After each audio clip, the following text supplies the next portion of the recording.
আসসালামু আলাইকুম। ট্রিগোনোমেট্রির আরেকটা ভিডিওতে তোমাদের সবাইকে ইজি লার্নিং এর পক্ষ থেকে স্বাগত। এই যে বোর্ডে দেওয়া যে দুটো খুব ইম্পর্টেন্ট প্রশ্ন, যেগুলো পরীক্ষা তোমাদের খুব বেশিরভাগ এই বোর্ডের মধ্যে আসে, সেই প্রশ্নগুলো আজকে আমরা সলভ করবো। এখানে দুটো প্রশ্ন দেওয়া আছে, সেটা এখানে আমরা আজকে প্রমাণ করবো। এই ম্যাথটাতে আমরা প্রথম শুরু করবো। এখানে দুইটা ম্যাথ আছে, একই টাইপের দুইটা ম্যাথ। আমরা একটা ম্যাথ করবো, তুমি আরেকটা ম্যাথ কমপ্লিট একটা ম্যাথ দেখছো। আমার একটা ভিডিও যদি দেখো, এই ভিডিওটা দেখে তুমি দুটো ম্যাথ গ্রুপ করতে পারবা। আর আমি একটা ম্যাথ, এখানে একটা ম্যাথ, আমরা দুইটা ম্যাথ উঠানো আছে, একটা ম্যাথ আমি করবো, তোমরা এখানে দেখো, দেখলেই আমরা তুমি আরেকটা যে ম্যাথ আছে সেই ম্যাথটা তুমি করতে পারবা। তাহলে প্রথম আমরা লিখলাম, দেওয়া আছে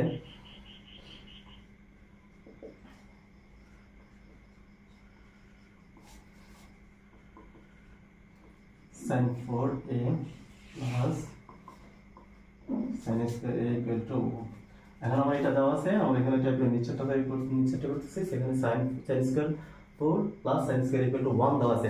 এখন আমরা কি করব, কি আমরা এখানে উত্তর কি এসেছে, দেখো tan আর tan আনতে হবে। তাহলে এখানে চাইতে আমরা এমন ভাবে সাইনটাকে কনভার্ট করব, ত্রিকোণমিতির যে সূত্রগুলো আছে, যে সূত্রগুলো থেকে তুমি কি করতে পারো, tan আনতে পারো।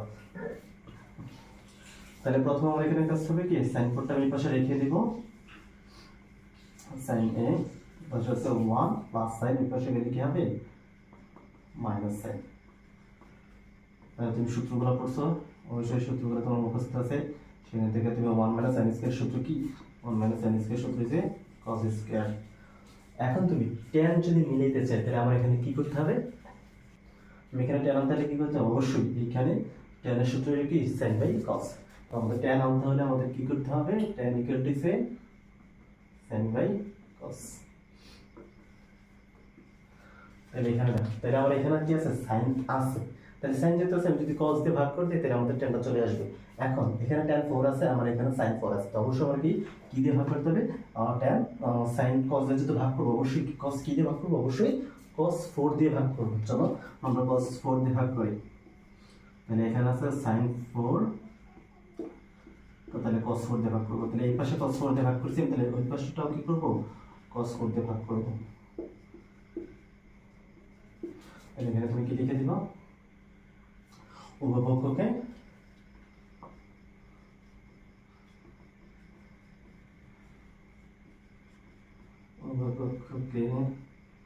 cos 4 দ্বারা ভাগ। cos 4 দিয়ে ভাগ করে কি আসবে, এখন তুমি খুব সহজে করতে পারো, cos 4 sin আর cos, তাহলে sin আর cos এর tan লিখতে পারি। তাহলে sin আর cos এর পরিবর্তে আমি কি লিখে দিব, tan। যেহেতু আমি এখানে 4 আছে, তাহলে আমি অবশ্যই এখানে কি দিয়ে দিব, 4। এখন দেখো, এইখানে যদি cos 4 দিয়ে ভাগ করি, তুমি এখানে বলতে পারবে কি হবে, এখানে